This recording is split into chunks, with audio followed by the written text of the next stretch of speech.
bonjour à tous, ici Angelo pour une nouvelle vidéo alors qui va être un complément de la précédente car j'ai reçu déjà pas mal, pas mal d'emails me disant Angelo, j'ai pas bien compris le karma global, le libre arbitre. Bon, je pensais que la vidéo était claire, en tout cas pour certains elle ne l'est pas. Donc je fais cette petite vidéo complémentaire toujours avec l'analyse spirituelle avec l'exemple pris du coronavirus. Alors, dans beaucoup de mes vidéos passées, j'ai bien précisé que l'existence, ce n'est pas ce qui nous arrive, c'est comment nous réagissons à ce qui nous arrive. Je parle et je détaille cela dans plusieurs vidéos concernant le libre arbitre, l'image du voyage dans le train, je vous renvoie à la vidéo, d'accord? Le train, le voyage, il est balisé, ça on ne peut pas le changer, mais on peut en tout cas changer la manière que nous avons de faire le voyage dans le train. Donc il y a des choses que nous ne pouvons pas changer, il y a des événements que nous devons vivre au stade individuel, des leçons que nous avons décidées en commun accord avec nos esprits guides avant de venir nous incarner sur Terre. Ça c'est le côté karma, c'est le côté que vous ne pouvez pas changer. Maintenant, ce que vous pouvez adapter et changer, là où vous avez de la liberté, c'est dans comment vous allez appréhender ces événements, comment vous allez réagir. D'où la phrase première, la vie, c'est pas ce qui nous arrive, c'est comment nous réagissons à ce qui nous arrive. D'accord?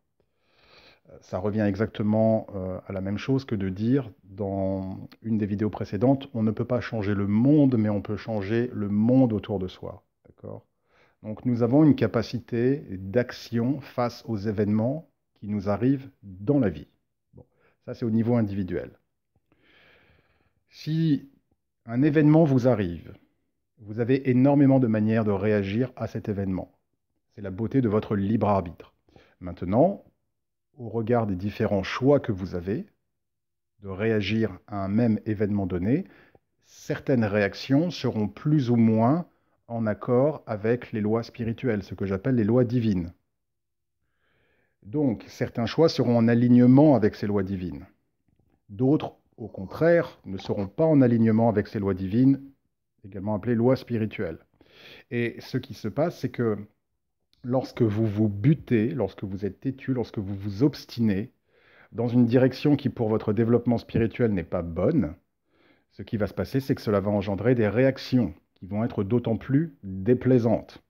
Jusqu'au point où si vous ne faites rien, en gros, la vie, le karma, donc le mécanisme en retour, peut se charger de votre cas en vous contraignant à opérer des changements que vous ne vouliez pas forcément faire de vous-même.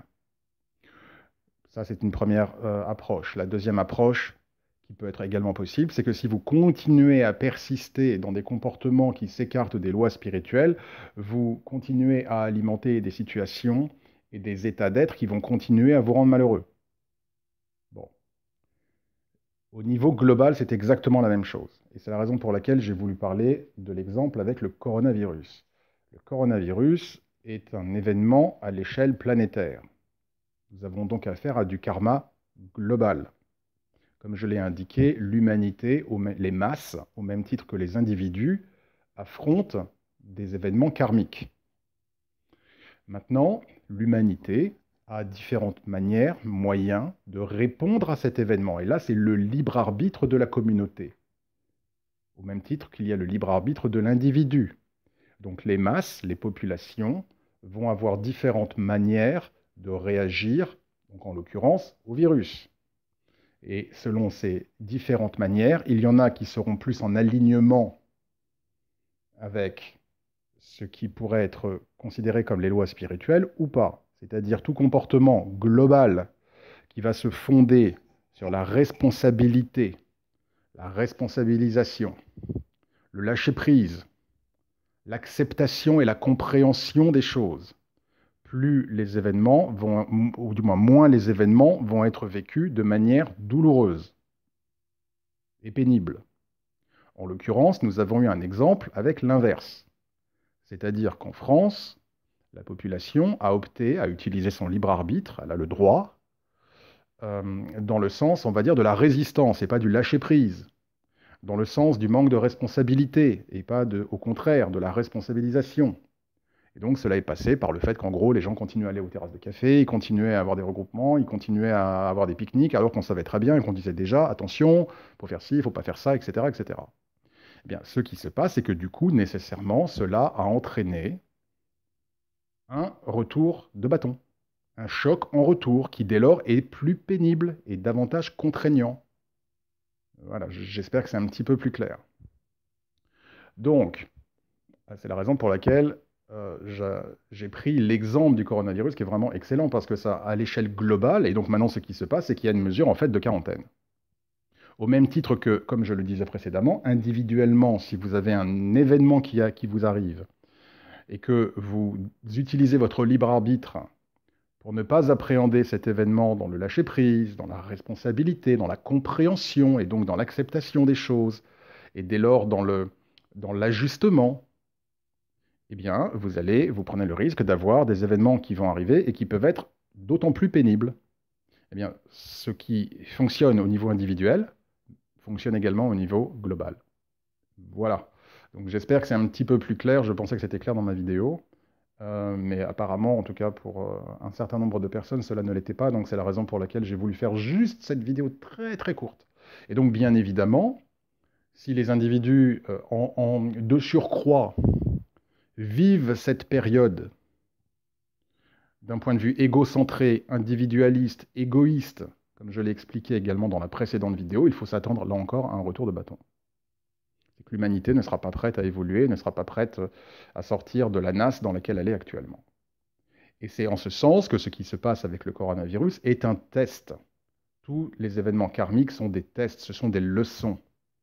Mais là, pour l'heure, en tout cas jusqu'à présent, dans les images que nous avons vues et dans ce que j'ai pu voir de mes propres yeux concernant les stations-service, les conflits pour avoir à manger, à boire, du papier toilette, eh bien, nous ne sommes pas, pour l'instant, dans cette compréhension des choses. Nous continuons à nous agripper sur nos peurs. Et donc, le test n'est pas passé. Le test, voilà, il n'est pas accompli, il n'est pas passé avec succès. Voilà, j'espère que j'ai été un petit peu plus clair, j'espère que désormais vous comprendrez un petit peu. Donc en gros, qu'est-ce qui se passe quand, euh, que ce soit le karma individuel ou le karma global? Quand en gros il y a un retour de bâton, en gros quand effectivement on a utilisé notre libre arbitre pour faire quelque chose, voilà, pour agir d'une certaine manière, mais que cela n'était pas le plus optimal au vu des lois spirituelles et que dès lors on doit on a d'autres choses qui nous viennent en réaction et qui peuvent être un peu plus contraignantes ou un peu plus pénibles, qu'est-ce qui se passe? Qu'est-ce qu'on fait? On se responsabilise, on est dans la compréhension, donc dans l'acceptation, et donc dans le lâcher-prise. Donc, pour prendre l'exemple du coronavirus, aujourd'hui on comprend qu'il y a eu des comportements qui n'étaient pas responsables, qui étaient dangereux pour soi-même et pour les autres. On comprend, donc on accepte les mesures restrictives, et on est dans le lâcher-prise, et on ne cherche pas à résister. Et plus on est dans la compréhension, donc l'acceptation, dont le lâcher-prise, et donc le lâcher-prise, plus les épreuves karmiques que nous devons vivre sont vécues de la meilleure manière et de la manière la moins pénible.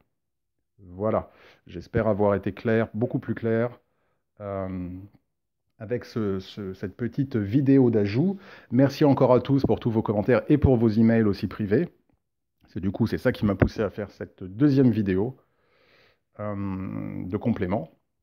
Je vous souhaite une excellente semaine et, comme vous le savez et comme d'habitude, que Dieu vous bénisse.